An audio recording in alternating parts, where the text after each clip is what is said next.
আসসালামু আলাইকুম। Hi guys, সবাই কেমন আছেন? আশা করি সবাই ভালো আছেন। আলহামদুলিল্লাহ আমিও ভালো আছি। ভালো ছিলাম না, কিন্তু হচ্ছে যে কাজ করতে গেলে ভালো থাকতেই হবে। আজকে ছুটি নিয়েছিলাম, বাসায় ছিলাম, শরীরটা অসুস্থ। গতকালকে বুঝতে পারতেছিলাম পজিশন দেখে শরীরে যে আগের থেকে দ্বিগুণ একটা ব্যথা বাড়বে মনে হচ্ছিল। তো ভাবছিলাম আজকে আমার একটা ওষুধ থাকে, খাওয়াইলে মানে হচ্ছে মানে অর্ধেক বেলা পর্যন্ত না ঘুমাইলে ভালো লাগে না, শরীর কেমন জানি লাগে। তো যাই হোক 12টা বাজে ঘুমের থেকে উঠছি।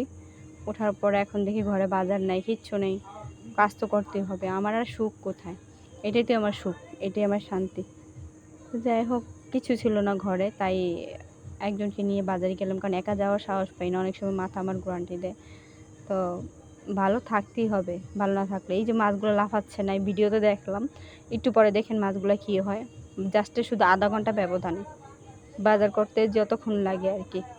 যে বাজার করে করে বিল হচ্ছিল, ভাইয়া দেখতেছিল। ভাইয়াটা আবার আমার সাথে কী চালাকি করলো আসলে আমি জানি না, আমার সাথে যে চলাফেরা করছে সেই জানে। আর অনেক মানুষই আমাকে বুঝতেও পারে না, মানে খুব কষ্ট লাগে কিছু কিছু জিনিসে। আর ওগুলো বলে লাভ নেই, কষ্ট নিয়েই মানুষের জীবন। আমার মনে হয় এভাবেই আমার বাঁচতে হবে, এটাই আমার সুখ শান্তি। কারণ আজকে যে বাজার করতে হবে আমার জানা ছিল না, ভাবছিলাম ঘুমাবো সারাদিন, শরীরটা ভালো লাগতেছিল না। তারপরে দেখলাম জেনে থাকা আমার একটু আলসামানির জন্য এতগুলো মানুষ হচ্ছে যে বাজার করতে, অনেক সময় বাজার করতে সবাই পারে, কিন্তু হচ্ছে দেখা যায় বনায় নিতে পারে না। দুদিনে খাবার একদিনে খায় ফেলবে, কিন্তু আমার তো মনে হয় যে না, ওই টাকাটা আমার কি দিতে হবে, তাই কষ্ট করে 10 দিনের খাবারটা যদি আমি আনতে পারি একটি টাকা দিয়ে, তাহলে তো ভালো, তাই না?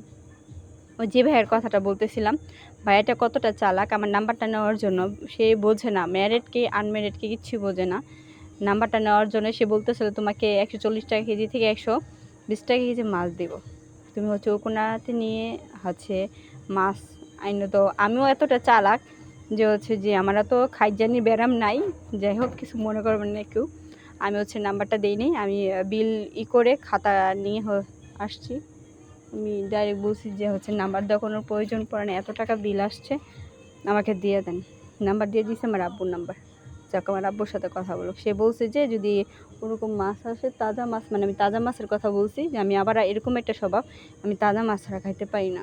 কিন্তু কই মাছটা দেখছি লাফাইতে তাজা মাছ, কিন্তু এখন আর ভালো লাগতেছে না। বাসা আনার পর মরা দেখার পর আমার মাঝে মাঝে কিছু কিছু মাছ নিয়েছি, আমার যেটা ফেভারিট ছিল, কিন্তু ওই যাতার ঠেলে আর যে গরম পড়ছে বাবা, মাছেরই অবস্থা। আর হচ্ছে মানুষ কি হয় আল্লাহ, আবহাওয়াটা একটু চেঞ্জ করে দাও।